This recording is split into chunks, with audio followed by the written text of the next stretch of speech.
Francesca Albanese, the UN Special Rapporteur, on the occupied Palestinian territories, she just made, well, a pretty shocking statement.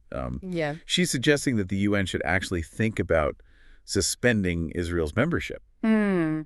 So today we are going to dive into her report Okay. to the UN General Assembly and really examine her arguments and what could happen Right. because of what she's suggesting. Yeah, it's important, I think, to understand Albanese's role. She's not just someone commenting on this. As Special Rapporteur, she's actually an independent investigator for human rights in the region. And her main argument is that Israel's become, I'm going to quote here, a serial violator of international law. And this is happening because, well, the international community is basically letting them get away with it. She doesn't mince words, does she? I mean, she uses terms like genocidal violence, even colonial erasure. Right. What do you think? What's the strategy with that kind of strong language? I think it's totally intentional. She's really trying to break through all the noise and make people pay attention, like really pay attention to how serious she thinks the situation is. And what does she even mean by colonial erasure? It sounds, I don't know, like something from a sci-fi movie. It's interesting. She's saying that Israel is systematically trying to erase Palestinian identity and their historical claims to the land. Wow. So basically trying to make it look like Palestinians have no real claim to the territory. She even compares this whole thing to apartheid-era South Africa. And remember, South Africa was actually suspended from the UN General Assembly. Exactly. So this is, this call to review Israel's UN credentials, it's a really big deal. Absolutely. I mean, when she invokes South Africa, she's drawing a parallel to a regime, that the world condemned for its racist policies. So, yeah, this sets a really significant precedent. Right. And what I think is interesting is that she uses, specific examples to back up what she's saying. Like kinds of things. Well, she points to things like the destruction of civilian infrastructure in Gaza, extrajudicial killings that are happening in the West Bank, and even, the arbitrary detention of Palestinians. And these are all things that human rights organizations have condemned over and over again. And she's connecting these examples to specific violations of international law. Exactly. She cites the Geneva Conventions, obviously, and then a whole bunch of different human rights laws that she says are being broken. And then, of course, there's the human cost.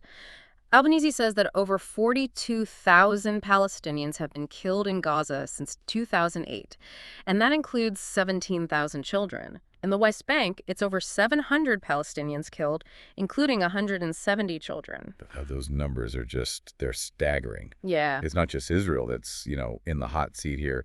She's also criticizing the international community, right? Yes, and her criticism is really pointed. She's basically arguing that the international community, by not doing anything, has actually emboldened Israel. It's like they can continue acting without any consequences. And there's this one quote that really stuck with me. She says, "The silence, or even worse, the justification by a small but influential number of states has continued to enable and to nurture the hubris that leaves Israeli conduct." Mm-hmm. It's strong stuff. It really makes you wonder, if a country can seemingly just violate international law without facing any consequences, what does that say about the system as a whole? Right. It brings up some very, very serious questions. And Albanese even goes so far as to say that all this inaction, it's like a total collapse of the whole never again promise that was made after World War II, especially thinking about the Holocaust. It really makes you think about the weight of history and what responsibility the international community has, especially when faced with accusations like these. For sure. And this actually leads to another interesting point in the report. It really focuses a lot on UNRWA. UNRWA? Yeah, the United Nations Relief and Works Agency for Palestine Refugees in the Near East. Okay. And Israel, they see UNRWA as a problem. Why is that? Well, because UNRWA provides essential services to Palestinian refugees, things like education, healthcare, social services, the basics. Okay. Israel sees this as keeping the refugee problem alive and preventing any kind of final resolution to the conflict. So they view UNRWA as an obstacle to what they want in the region. Yeah, you could say that. And this is where that whole colonial erasure idea comes back. Remember, Albanese is saying that Israel's trying to erase Palestinian identity and their claims, right? Right. So part of that is trying to delegitimize, the whole Palestinian refugee experience. Right. And UNRWA it's like a symbol of that experience. It's providing aid to millions of Palestinian refugees who were displaced from their homes, when Israel was created back in 1948. And get this, 75% of Gaza residents are actually refugees from modern-day Israel. Well, that's a huge percentage of the population. It is. And the report is saying that Israel has been attacking UNRWA, Yeah. not just verbally, but in ways that limit its ability to actually function. Yeah, it definitely seems like they're not really interested in acknowledging or addressing the Palestinian refugee issue, at least not in a way that recognizes their rights. It almost sounds like by targeting UNRWA, Yeah. are they kind of sending a message about how they see all Palestinian refugees in general?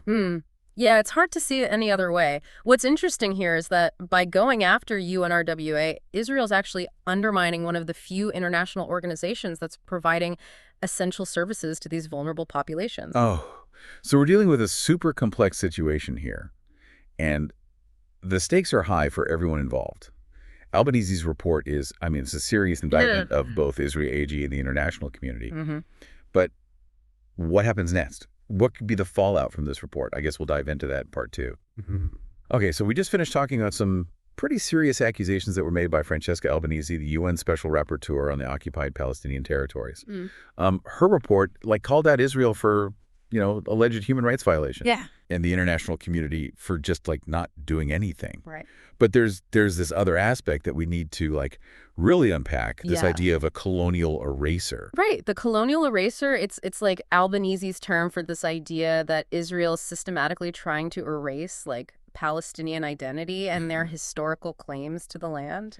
It sounds almost, I don't know, Orwellian, like something out of 1984, where history is constantly being rewritten. I know, right? But how does this erase, how does it actually play out in real life? Oh, there are a few ways. One example is the ongoing demolition of Palestinian homes and villages. Right. And it's often justified by security concerns. Yeah, we see this happening in places like East Jerusalem and the West Bank, where Palestinian communities are being displaced, to make way for Israeli settlements. Exactly. And it's not just about physical displacement. It's also about erasing their culture and history. I mean, think about it.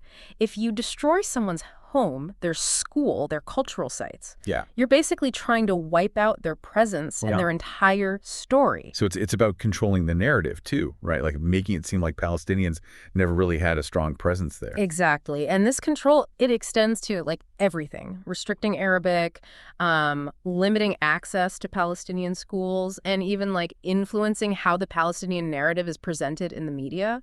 It's subtle, but it's a very insidious form of control. Yeah, it is. And it's actually directly tied to, that criticism of UNRWA that we talked about before. Remember, UNRWA is a living, breathing testament to the Palestinian refugee experience. Yeah. And that's something Israel has been trying to downplay for years. Right. It's almost like a direct challenge to the story they're trying to tell, isn't it? You could say that. Albanese argues that Israel sees UNRWA as a problem because, it keeps that issue of Palestinian refugees and their right of return front and center. Which is a major sticking point, obviously, in any future peace negotiations. Exactly. And by providing those services to the Palestinian refugees and keeping their plight visible, UNRWA is, in a way, challenging the narrative that Israel is trying to build. And we know that Israel's been trying to, discredit UNRWA for years, right? Accusing it of bias, even trying to, cut its funding. Right. It's part of a larger strategy to undermine international support for Palestine. I mean, if you can discredit the main organization that helps Palestinian refugees, you weaken their position globally. It's a pretty bold move when you think about the humanitarian role that UNRWA plays. Yeah. It makes you wonder, what could happen because of this report? Could it actually lead to any real change? That's the million-dollar question. Albanese calling for the UN to consider suspending Israel's membership is a huge deal, even if it's unlikely. I mean, it would be a major diplomatic hit to Israel and could have ripple effects everywhere. Absolutely. It could lead to new calls for sanctions against Israel or even put more pressure on the International Criminal Court, right? To investigate alleged war crimes. So how has Israel actually responded to the report so far? Well, they've rejected everything, accused her of bias, anti-Semitism, the usual. It seems like that response kind of fits with, their longstanding position that their actions are justified for security reasons. Right. That's been their argument all along. But Albanese is saying, no, security concerns can't be used to justify human rights violations. She's saying the international community has a duty, like a real duty, to uphold international law and protect the rights of all people, no matter what. And that brings up an important point. Yeah. This conflict, it's not just a regional issue. It has implications for the whole international order. I mean, with one country can just violate international law without any consequences, it sets a really dangerous precedent for everyone. Yeah, it really does. So where do we go from here? What does this mean for the future of this conflict? Right. Are there, any paths forward at all?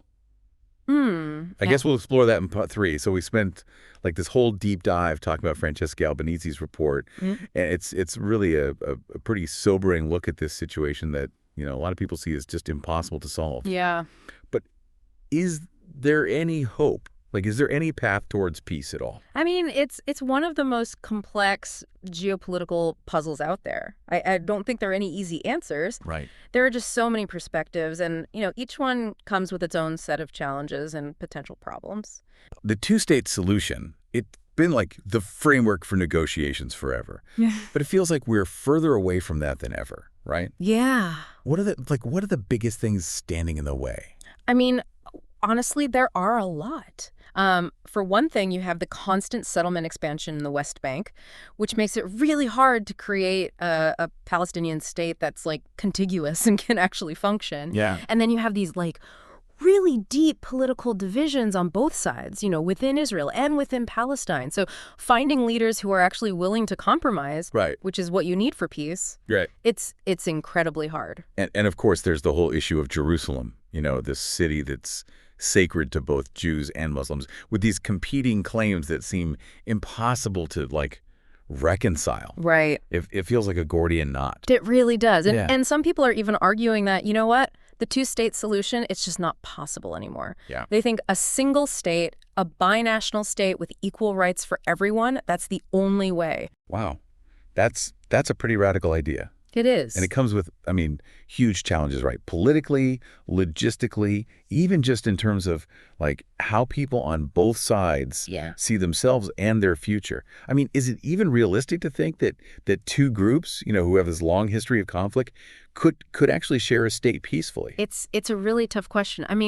There's so much mistrust and so much anger to overcome, but the thing is, the status quo, what's happening right now, it's not working either.